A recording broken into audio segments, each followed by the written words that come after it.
Welcome to ePathshala lecture series on computer science. In this module on data analytics, we will be discussing about regression analysis and its application in analytics. So, the objective of this modules are: first, let us understand the fundamentals behind regression analysis and the various types of regression analysis.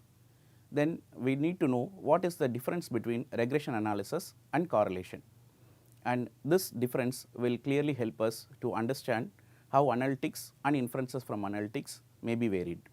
And finally, as part of this module, we will be discussing about understanding simple linear regression with an example.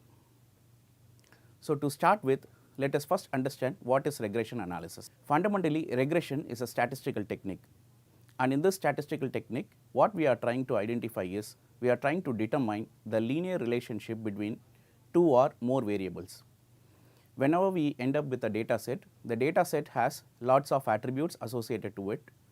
All that we are trying to do is we are trying to identify, is there any interrelationship that is exhibited by these attributes, and this interrelationship may be used for the purpose of arriving at conclusion. So, regression analysis is one such technique that will help us in determining the linear relationship exhibited by two or more variables.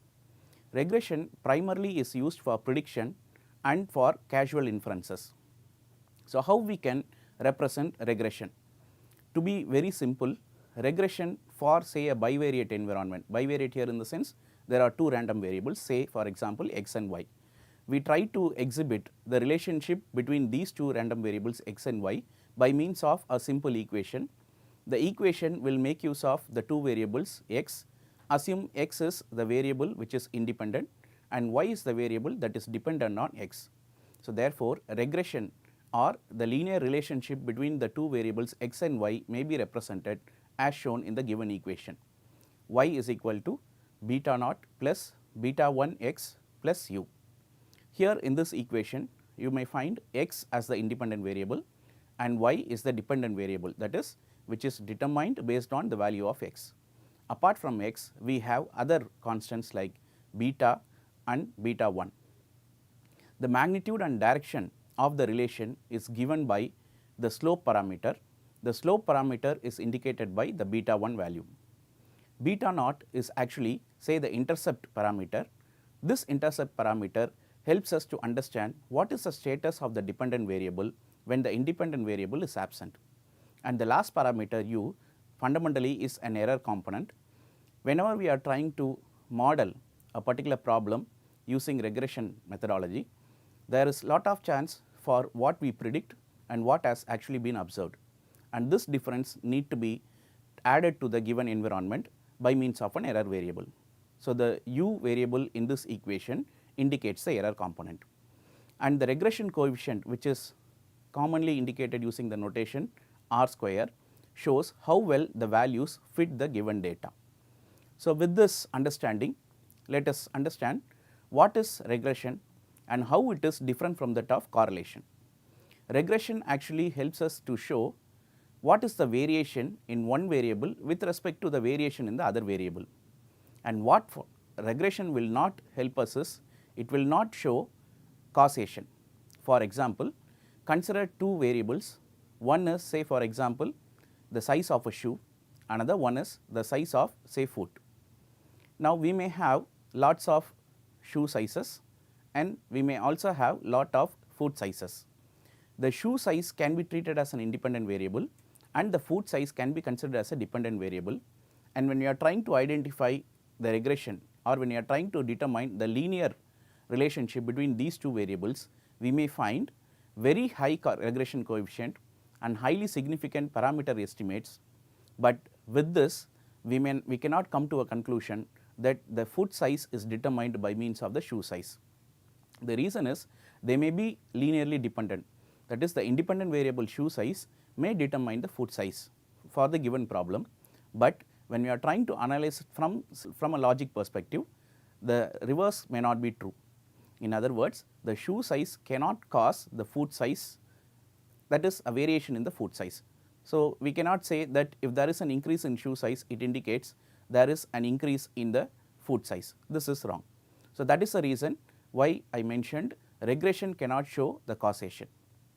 So now we can clearly know what is the difference between a regression and correlation.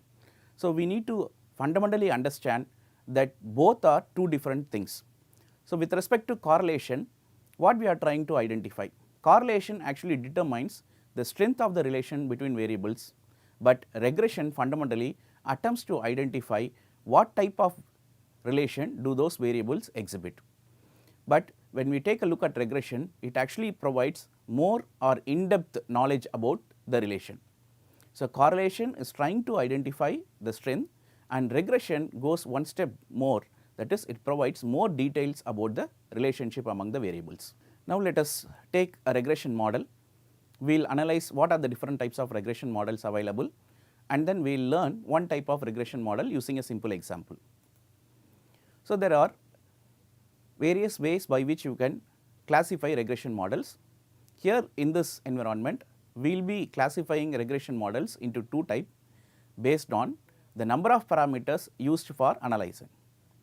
If we are going to make use of one explanatory variable, then we consider those regression models to be simple regression models, and if we involve two or more explanatory variables, then we treat those models to be multiple regression models. Even under simple or multiple regression models, we can further classify them into linear and non-linear.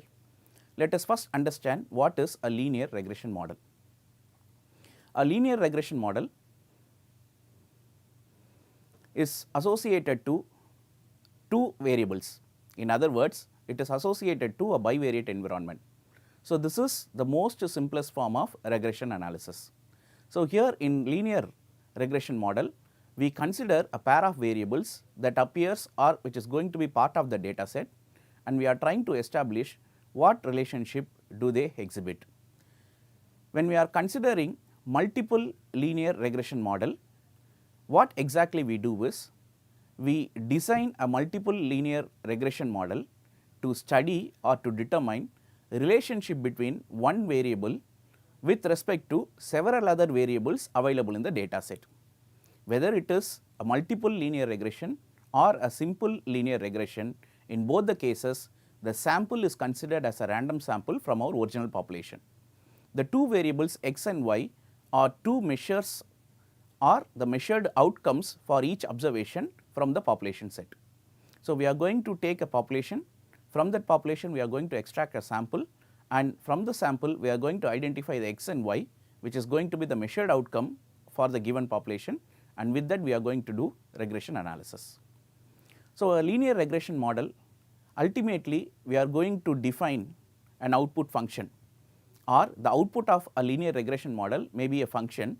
This function will be useful for predicting the variable that is dependent on another variable, and to what extent the dependent variable is determined by the independent variable. For example, we can consider this as a simple straight line equation. As shown in this diagram, we have two variables x and y. X is the independent variable and y is the dependent variable. Now we have set of outcomes which are nothing but the sample data.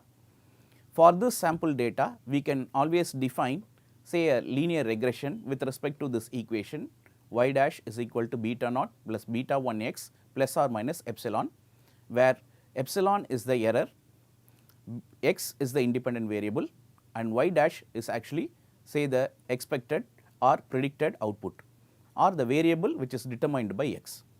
What exactly is this beta naught is? The beta naught is the y-intercept, and this beta 1 is the slope of the given straight line.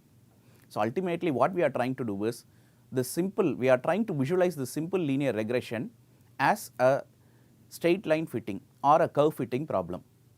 So here in this scenario, the simple linear regression fits a straight line to the given data. Now how the parameters may be estimated given the data? Let us take this simple table. In this table, we find the two variables x and y and the corresponding values given here. Now what is that we need to compute for parameter estimation is, you need to compute the square of x, the square of y, the summation of x, the summation of y, summation of x square, summation of y square, product of xy, and the sum of these products. So, with these parameters, what is that we are going to estimate? As I already mentioned, in the previous equation there are two parameters, one is the beta naught, which is the y intercept, and beta 1 the slope. So, these two things must be estimated. So, we need to determine first what is beta 1.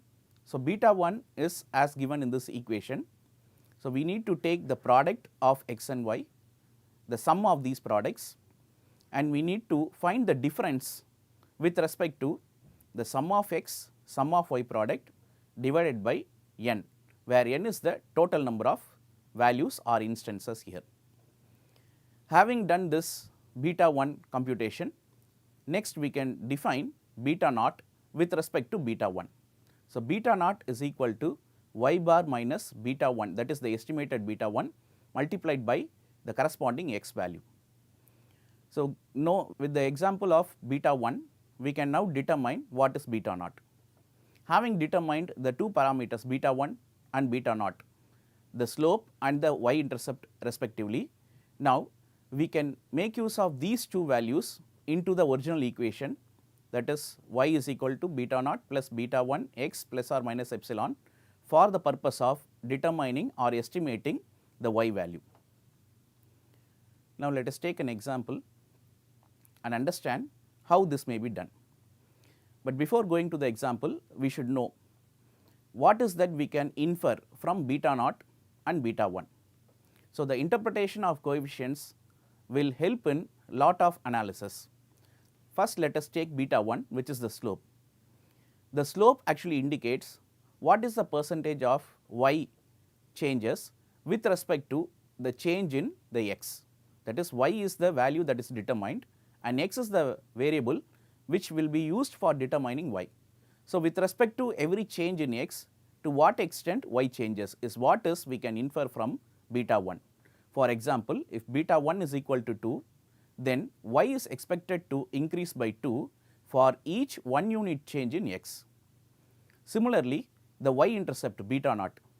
The y intercept beta naught helps us to understand what is the average value of y provided x is 0. When x is 0, it does not mean x is completely absent, it is not so. So, when the independent variable is not taking part for the purpose of prediction, what may be the average value of y? This is what we can infer using the beta naught or y intercept. Suppose if beta naught is equal to 4, then what is that we can conclude is, we can conclude that average of y is expected to be 4 given x is equal to 0.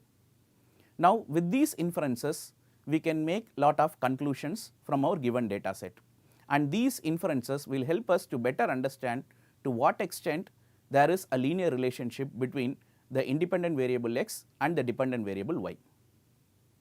So, let us take an example. Consider the data given here.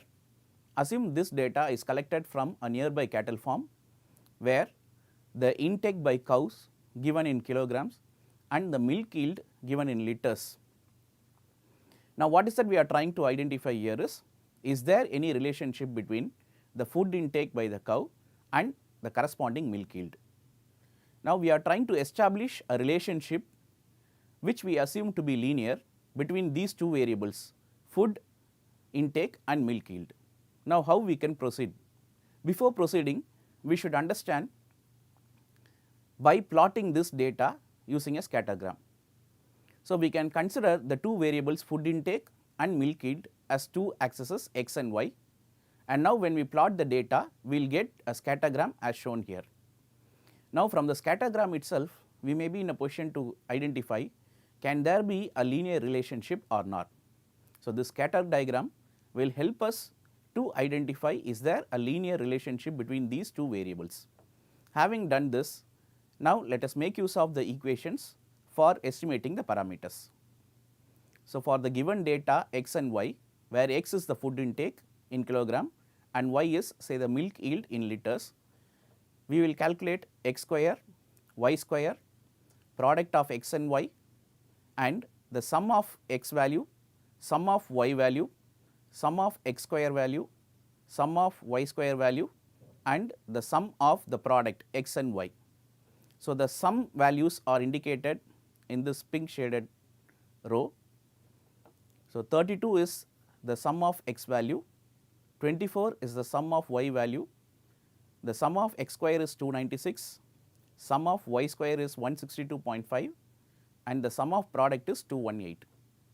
Now all that we need to do is identify or calculate the beta 1 and beta naught. So first we need to identify beta 1. So beta 1 from the given equation we need to just substitute the corresponding values. So summation of x y product is 218. So we replace this notation using the corresponding value 218. Summation of x is 32 and summation of y is 24. So 32 multiplied by 24, the whole divided by n. Here n is 1, 2, 3, 4, which is nothing but the number of instances, input instances. The whole divided by summation of x square. So x square summation is 296 minus summation of x the whole square. So which is summation of x is 32 the whole square divided by n here is 4. So which is equal to 0.65. Having calculated beta 1, now we can calculate beta naught. So beta 1, as I already mentioned, is the slope and beta naught is the y intercept. So we can compute what is the average for y, which is y bar. So we will have to take 24 is the sum of y divided by total number of instances 4. So 24 divided by 4 is 6. So y bar, the mean for y is going to be 6 minus beta 1 multiplied by the x bar mean. So the sum of x is 32 divided by 4 will be 8, which is the mean of x. So 0.65, which is beta 1 value, multiplied by the average of x parameter, which is equal to 0.80. So now we have determined what is beta 1, which is the slope, and beta naught, which is the y intercept. Now with these two values, what is that we can infer? So now we will have to interpret the coefficients. Beta 1, as I already mentioned, indicates the slope, which clearly states to what extent the dependent variable is changed or varying with respect to the independent variable. Here in our example, beta 1 was equal to 0.65. So it indicates the milk yield, that is the y parameter, is expected to increase by 0.65 liters for each 1 kg increase in the food intake, which is the x variable.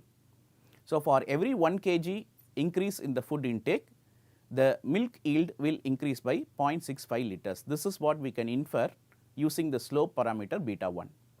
Then with respect to beta naught, which is the y intercept, as I already mentioned, it is the average value with respect to the absence of say x, that is when x is equal to 0.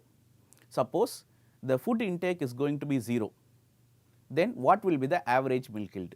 So the average milk yield will be 0.8 liters, which was the value for beta naught as we computed earlier, indicates the average milk yield is expected to be 0.85 liters when there is no food intake by the cattle or the cow. Now this is what we can infer using the values beta 1 and beta naught. Now with these two values, what is that we can conclude is there is a level of linear relationship between the two variables, food intake and the milk yield. So such relationship may be further used for decision making or for further analysis. Now whatever may be the scenario, we are trying to take the data and we are trying to fit to a straight line. When we are trying to fit the given data to a straight line, there is always a chance for the straight line not to cover all the observed data. So we need to identify what is the difference with respect to the given straight line and the observed values, which may be quantified in the form of error. So all that we need to do is identify the error and use it for further analysis. So in the given scenario that we discussed earlier, we may end up with a straight line which will be defined by the beta naught and beta 1 for every x value. Now when you fit the line, you will find the dark colored dots, black colored dots indicate the actual data, but the line that we have fit does not cover all the data. In other words, few of the data does not lie exactly on this line. What does it mean?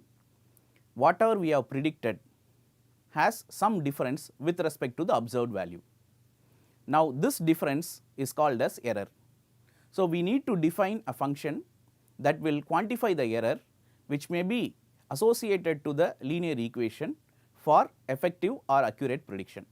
So, we need to define a function which will make a prediction for each and every observed data point, and the observation that you make is indicated as y in this diagram, and the prediction that we make using the equation, linear regression equation, is y dash.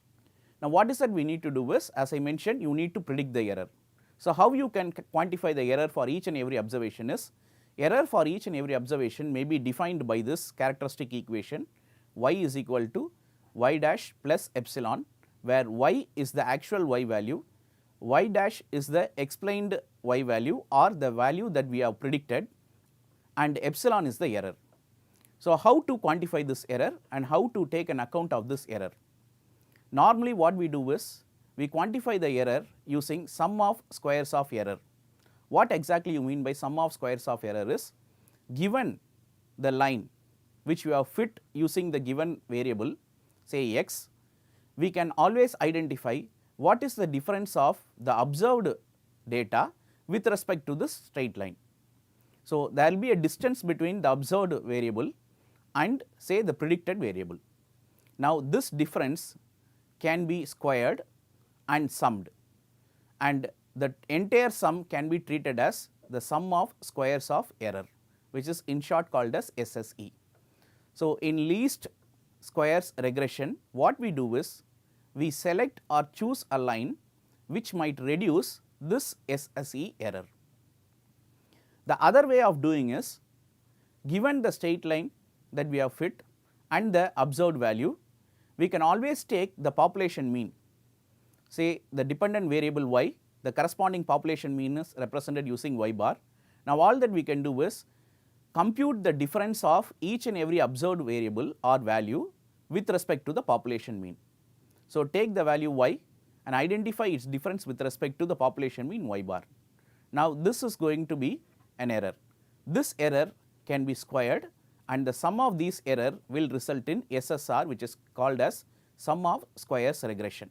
So, this will provide a complete detail about what is the difference between the prediction for each and every observation and the population mean. Now, having determined this SSE and SSR, we can now compute what is the total sum of squares. The total sum of square SST is the sum of SSR and SSE. As we have already discussed, SSR is the measure of explained variation. In other words, we try to identify the difference between the mean and say the predicted value. SSE determines the difference between the actual value, that is the observed value y, and say the predicted value. So, SSE is a measure of unexplained variation and SSR is a measure of explained variation. Now, these two errors need to be summed for computing the total error. So, SST is equal to SSR plus SSE, which is equal to summation of y minus y bar the whole square. Now, we have determined SSR and SSE. Now, the ratio between these two may be used for quantifying coefficient of determination, which is R square. So, R square is actually a proportion of total variation SST with respect to say the explained SSR. In other words, or mathematically we can represent R square, the coefficient of determination, as the ratio between SSR and SST. Since we know SST is the sum of SSR and SSE, this coefficient of determination will be equal to SSR divided by SSR plus SSE. And this value R square may take any value in the range 0 to 1, and higher the value of R square indicates the model that we have defined, the regression model that we have defined is more accurate or good. So, it is often referred in the form of percentage, which quantifies to what extent the regression model is more accurate. So, these parameters like SSR, SSE and SST together with the coefficient of determination R will help us to identify or determine the accuracy of the regression model that we have defined. Apart from the regression determination coefficient, we also have a standard error for regression. Standard error is actually a normalized error, and this normalized error is with respect to SSE, sum of squared errors. So, the standard error is as given in this equation, square root of SSE divided by n minus k, where n is the number of observations in the sample and k is the total number of variables that we are using as part of our model. So, this ratio actually provides a clear indication of to what extent there is a variability of one variable with respect to another variable. So, this variability, this measure of variability will help us to understand to what extent our prediction may be accurate, and we normally can determine the accuracy based on say y plus or minus 2 standard error means normally it will provide an error which is very less, and we may get an accuracy up to 95% accuracy. Suppose we are using say 3 standard errors, so y plus or minus 3 standard error means we may end up with 99% confidence interval. So, the percentage of the standard error will help us to understand to what extent our model is accurate or not. Having understood say a linear regression model, now let us understand what is a multiple regression model, how it may be defined. So, when we are trying to make use of more than one independent variable, and when we are trying to analyze this independent variable with respect to another dependent variable, then we will be ending in a non-linear environment. To be very simple, we take more than one independent variable and we try to model it with respect to one dependent variable. So, multiple regression may be mathematically represented as shown here. So, y is equal to a plus beta 1 x1 plus beta 2 x2 plus beta k xk plus epsilon, where k is the number of variables that we are considering for our analysis.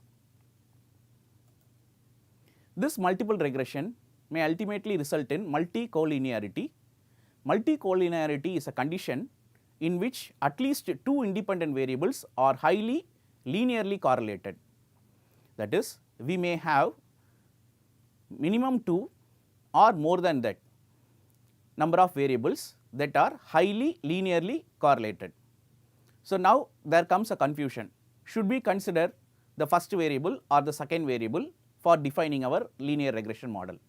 In such scenarios, we will have to make use of additional knowledge for selecting say a particular variable for defining our linear model.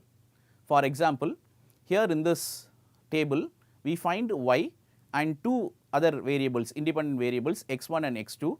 Now, we find x1 and x2 are having only minor difference with respect to their correlation for y. So, here we may be in a confusion whether to choose x2 or x1.